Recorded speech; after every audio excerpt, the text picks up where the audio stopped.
Hello everyone, this is Arun Kumar. Welcome to study UP board पर। तो जो हमारी 20 एमसीक्यू की सीरीज चल रही थी उसी में हम आर्ट के 20 एमसीक्यू की सीरीज चला रहे थे, जिसमें से सेट 1 हम सॉल्व कर चुके हैं।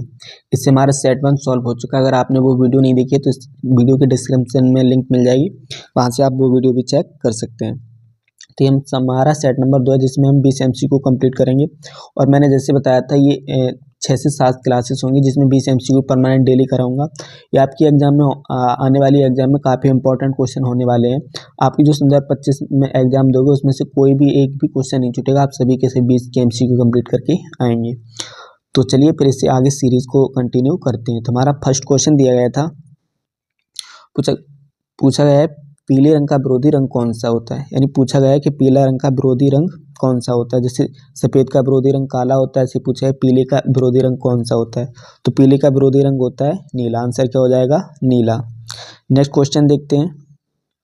क्वेश्चन नंबर 2 में पूछा गया है गुलाबी रंग और गुलाबी रंग किन दो रंगों के मिश्रण से बनता है। यहाँ ये पूछा गया है कि गुलाबी रंग को जब बनाते हैं तो किन दो रंगों को मिला करके बनाते हैं। तो इसका करेक्ट आंसर हो जाएगा सफ़ेद और लाल। जब सफ़ेद और लाल रंग को मिला देते हैं तो हमारा कौन सा रंग बन जाता है? गुलाबी रंग। क्वेश्चन नंबर 3 देखते हैं। क्वेश्चन नंबर 3 में पूछा गया है बैंगनी रंग किन रंगों के मिश्रण से बनता है। यानी जैसे ऊपर हमने बनाया था सफ़ेद और उससे मिला करके, ऐसे हमसे पूछा गया बैंगनी रंग किन दो रंगों के मिश्रण से बनता है। तो इसका हो जाएगा लाल और नीला। जब हम लाल में नीले रंग को मिला देते हैं तो हमारा कौन सा रंग बन जाता है? बैंगनी रंग। नेक्स्ट देखते हैं क्वेश्चन नंबर 4। क्वेश्चन नंबर 4 में पूछा गया लाल रंग का विरोधी रंग क्या होता है।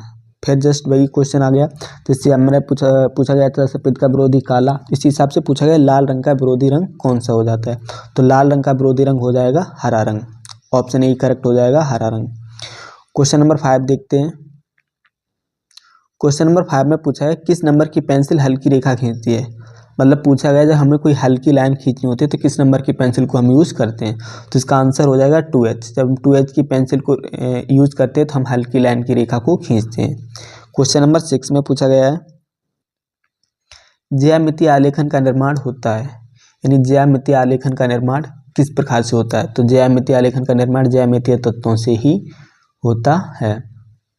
अब मैं आप लोगों को बता दूं, इससे पहले हमने 20 एमसीक्यू की सीरीज चलाई थी, जिसमें हमने हिंदी की 20 एमसीक्यू सेट 24 और 23 के कंप्लीट कराए हैं हिंदी। उसके बाद मैंने साइंस की भी कराई थी। साइंस के भी 23-24 के सेट कंप्लीट लगे हैं और एसएसटी की। अगर आप इन क्लासेस को देखना चाहते हो तो आप आसानी से जाओगे, चैनल के प्लेलिस्ट में मिल जाएगी, वहाँ आपको सभी सीरीज की क्लासेस मिल जाएंगी। और ये काफ़ी इंपॉर्टेंट सीरीज रही है जिससे मैंने एमसीक्यू कंप्लीट कराया। 100% 2025 में जो एग्जाम में आएंगी क्वेश्चन वो यहीं से आपको पूरे के पूरे मिल जाएंगे। तो अगर आपने वो क्लासेस को नहीं किया तो आप जा सकते हैं, वहाँ से क्लासेस भी कर सकते हैं। और जिन क्लासेस को आप करोगे उनकी अगर आप पीडीएफ पाना चाहते हो तो वीडियो के डिस्क्रिप्शन में लिंक मिलेगी, वहाँ से जाइए और आप टेलीग्राम को ज्वाइन कीजिए, वहाँ आपको सभी क्लासेस के साथ पीडीएफ भी प्राप्त हो जाएगा। तो चलिए फिर आगे देखते हैं क्वेश्चन नंबर 7 अपना। क्वेश्चन नंबर 7 में पूछा गया था आलेखन का गुण है। पूछा गया कि आलेखन का क्या गुण है। तो अलंकारिता, लयात्मकता या सौंदर्य या प्राकृतिक रूप से। तो देखो आलेखन का अर्थ ही क्या होता है? सौंदर्य। क्या होता है? सौंदर्य। तो इसका क्या हो जाएगा? गुण क्या होता है? सौंदर्य, आलेखन का गुण। नेक्स्ट देखते हैं क्वेश्चन नंबर 8। पूछा गया सूक्ष्म आलेखन कहलाता है। मानी जो सूक्ष्म आलेखन होता है वो क्या कहलाता है? अलंकारिक आलेखन, प्राकृतिक आलेखन, ज्यामितीय आलेखन या तीनों का मिश्रण। तो जो सूक्ष्म आलेखन होता है वो क्या होता है? इन तीनों के मिश्रण को ही हम क्या कहते हैं? सूक्ष्म आलेखन। तो ये हो जाएगा तीनों का मिश्रण। क्वेश्चन नंबर 9 देखते हैं। क्वेश्चन नंबर 9 में पूछा गया है आलेखन में इकाई की पुनरावृत्ति होती है। मतलब आलेखन में जो इकाइयाँ होती हैं उनकी जो पुनरावृत्ति होती है वो कहाँ होती है? कागज द्वारा या हाथ द्वारा या ट्रेजिंग पेपर द्वारा या इनमें से कोई नहीं। तो जो आलेखन बनाते समय जो पुनरावृत्तियाँ होती हैं वो ट्रेजिंग पेपर के द्वारा ही होती हैं, ट्रेजिंग पेपर। नेक्स्ट देखते हैं क्वेश्चन नंबर 10 है। पूछा गया आलेखन में कौन सा रंग प्रयुक्त होता है। अब रंग की बात की गई है तो पारदर्शी रंग होना चाहिए या अपारदर्शी रंग होना चाहिए या दोनों होने चाहिए, इनमें से कोई नहीं। तो कुछ हम पेपर पर जब कलर यूज़ करते हैं तो हम कैसे करते हैं? अपारदर्शी। मतलब इस तरफ का कलर, जैसे ये पेज है, इस पेज पर अगर जो हम कलर इधर करें तो वो कलर हमारे पीछे तरफ दिखाई ना दे, ये कैसा होता है? अपारदर्शी। और जो दोनों तरफ दिखाई देता है वो होता है पारदर्शी। तो हम कौन सा कलर यूज़ करते हैं? अपारदर्शी। क्वेश्चन नंबर 11 देखते हैं। क्वेश्चन नंबर 11 में पूछा गया है ज्यामितीय आलेखन में प्रयोग होता है, यानी ज्यामितीय जो आलेखन होता है उसमें प्रयोग होता है प्राकृतिक रंग, द्वितीयक रंग, श्वेत श्याम रंग, या इनमें से कोई नहीं। तो ज्यामितीय आलेखन में कौन सा कलर यूज करते हैं हम? श्वेत श्याम रंग। नेक्स्ट देखते हैं क्वेश्चन नंबर 12। क्वेश्चन नंबर 12 में पूछा गया है ठंडा रंग कौन सा है या अथवा शीत रंग। मतलब ऐसे भी क्वेश्चन आ सकता है कि शीत रंग कौन सा होता है या ठंडा रंग किसे कहते हैं। पीला, लाल, काला, नीला। तो इसका करेक्ट आंसर क्या हो जाएगा? नीला। अगर नीला ना मिले तो आपको अगर ऑप्शन में हरा मिल जाए तो हरा भी हमारा ठंडा ही रंग होता है। क्वेश्चन नंबर 13 देखते हैं। पूछा गया बादामी गुफा कहाँ पाई जाती है। क्वेश्चन है कि बादामी जो गुफा है वो कहाँ पाई जाती हैं। आईहोल में, मिर्जापुर में, राजगढ़ में, औरंगाबाद में। तो इसका करेक्ट आंसर हो जाएगा बादामी गुफा कहाँ पाई जाती हैं? औरंगाबाद में। ऑप्शन टी करेक्ट हो जाएगा। क्वेश्चन नंबर 14 देखते हैं। 14 में पूछा गया उस पूर्व प्रधानमंत्री का नाम बताइए जो चित्रकार भी था। मतलब हमें इससे पूछा गया ऐसे कौन से पूर्व प्रधानमंत्री रहे हैं जो एक चित्रकार भी रहे।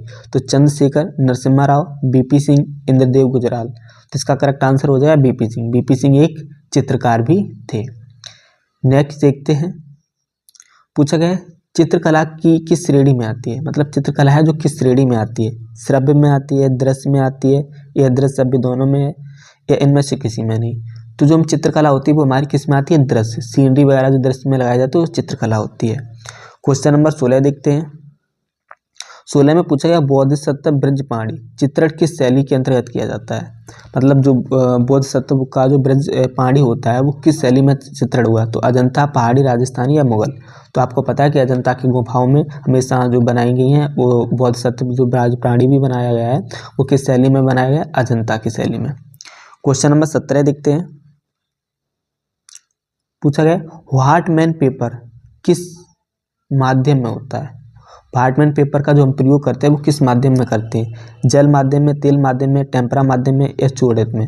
तो जो व्हाटमैन पेपर का प्रयोग हम किस में करते हैं? जल माध्यम में। क्वेश्चन नंबर 18 देखते हैं। पूछा गया चित्र में गहरा रंग विशेषकर क्या दर्शाने के लिए किया जाता है। जब हम चित्र में कोई डार्क कलर दिखाते हैं तो किस लिए करते हैं? घनत्व के लिए, काली घटा के लिए, अंधेरा के लिए, या इनमें से कोई नहीं। आपको याद हो जब आप मैप देखते हो तो मैप में जो डार्क ब्लू कलर दिखाया जाता है या जो डार्क कलर दिखाया जाता है वो किस लिए दिखाया जाता है? वहाँ का घनत्व अधिक होता है। तो इसका करेक्ट आंसर क्या हो जाएगा? घनत्व। क्वेश्चन नंबर 19 देखते हैं। पूछा गया बैगनी रंग को बनाने के लिए अल्ट्रा मैरीन ब्लू में कौन सा रंग मिलाया जाता है। जब हम बैगनी रंग बनाते हैं तो उसमें हम अल्ट्रा ब्लू रंग में कौन सा रंग मिलाए। तो हम उसमें क्रिम्सन रंग मिलाते हैं तो हमारा कैसा रंग बन जाता है? क्रिम्सन और अल्ट्रा ब्लू रंग में जब मिला दें दोनों तो हमारा क्या बनेगा? बैगनी रंग। लास्ट क्वेश्चन और 20 क्वेश्चन नंबर देखते हैं। तेल चित्रण में किस तेल का प्रयोग किया जाता है। यानी तेल चित्रण में किस तेल का प्रयोग किया जाता है? नारियल का, सरसों का, तारपीन का, या इनमें से कोई नहीं। तो जब हम तेल की चित्रण करते हो तो उसमें हमेशा कौन सा तेल यूज करते हैं? तारपीन का तेल। तो आज के हमारे 20 MCQ कंप्लीट हुए और आई होप आपको ये अच्छे से समझ में भी आए और मैं इस बात की गारंटी देता हूँ कि आप पूरी प्रैक्टिस क्लासेस कीजिए। 6 से 7 क्लासेस होंगी। उन क्लासों के अगर MCQ आप तैयार कर लेते हो तो आपकी सुंदर 25 के एग्जाम में एक भी क्वेश्चन नहीं छूटेगा। आप 20 के 20 कंप्लीट करके आएंगे। तो चलिए फिर आज की क्लास को यहीं पर एंड करते हैं। अगर आपको वीडियो पसंद आ रही हो तो लाइक, कमेंट, शेयर जरूर कीजिएगा तथा साथ ही साथ चैनल को सब्सक्राइब कर लीजिए जिससे नेक्स्ट वीडियो की नोटिफिकेशन आपको आसानी से मिलती रहे। तो चलिए फिर आज की क्लास को यहीं पर एंड करते हैं।